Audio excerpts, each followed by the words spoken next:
Halo semuanya, perkenalkan nama saya Kade Amanda Olivia dengan NIM 123101176. Saya dari Fakultas Ekonomi dan Bisnis, Program Studi Manajemen.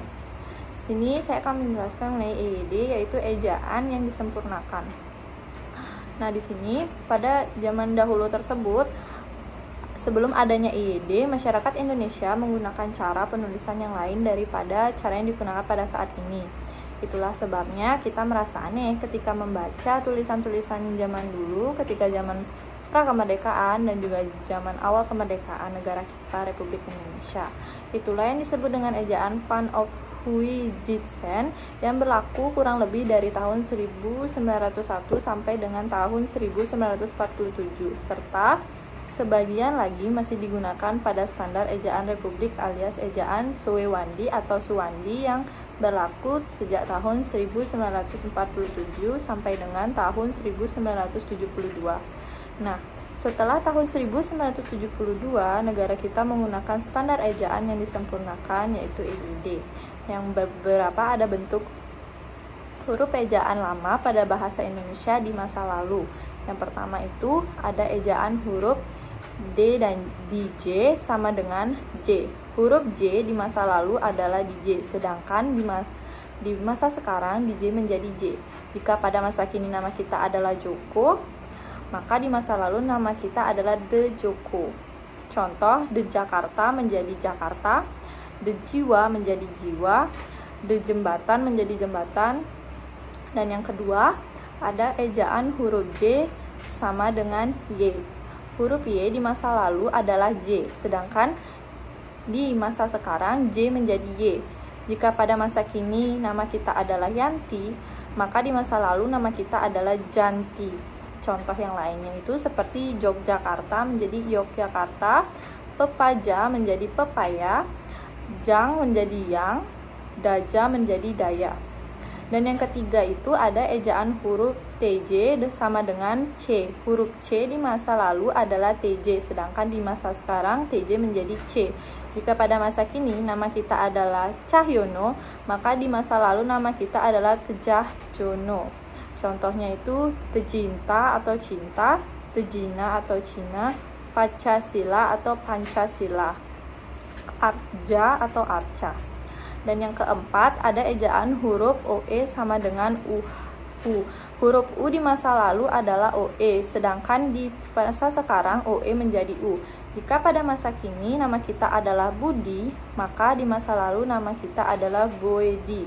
Contohnya Tejopoe atau Cepu atau Goeru atau Guru, Soekarno atau Soekarno, Boekoe atau Buku.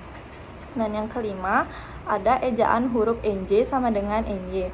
Huruf NY di masa lalu adalah NJ, sedangkan di masa sekarang NJ menjadi NY. Jika pada masa kini nama kita adalah Banyuaji, maka di masa lalu nama kita adalah Banjue Aji. Contohnya Enjoja atau Nyonya, Enjamoe atau Nyamuk, Samoyanja atau semuanya, Taja atau Tanya.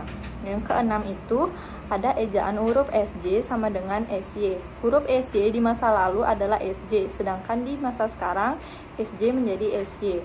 Jika pada masa kini nama kita adalah Syahrini, di masa lalu nama kita adalah Sejahrini. Contoh yang lainnya itu Muesjawarah atau Musyawarah, Sejarat atau Syarat, Sejair atau Syair, Sejamuidin atau Syamsuddin. Dan yang terakhir itu, yang ketujuh itu adalah ejaan huruf CH dengan huruf KH. Huruf KH di masa lalu adalah CH, sedangkan pada masa sekarang CH menjadi KH. Jika pada masa kini nama kita adalah Kehansa, di masa lalu nama kita adalah Chansa. Contoh yang lain itu seperti Calaya atau Kalaya, Cahiril atau Kairil, Casiat atau Kasiat.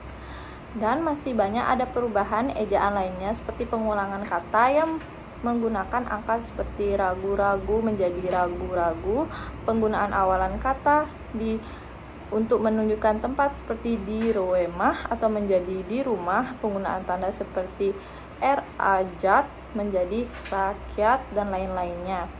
Nah, kesimpulannya di sini pada saat ini tidak diperbolehkan lagi menggunakan ejaan lama seperti ejaan yang saya sebutkan di atas dengan ejaan yang sudah dipublikasikan di negara kita, yaitu negara Republik Indonesia, bahasa Indonesia yang resmi. Namun kalau untuk sekedar iseng-iseng saja masih diperbolehkan menggunakan ejaan lama di dalam tulisan kita. Tapi sebagai warga negara yang baik, kita sebaliknya menggunakan sistem penulisan sesuai dengan standar penulisan yang resmi dan diakui negara kita, yaitu ejaan yang disempurnakan. Sekian dari saya, terima kasih.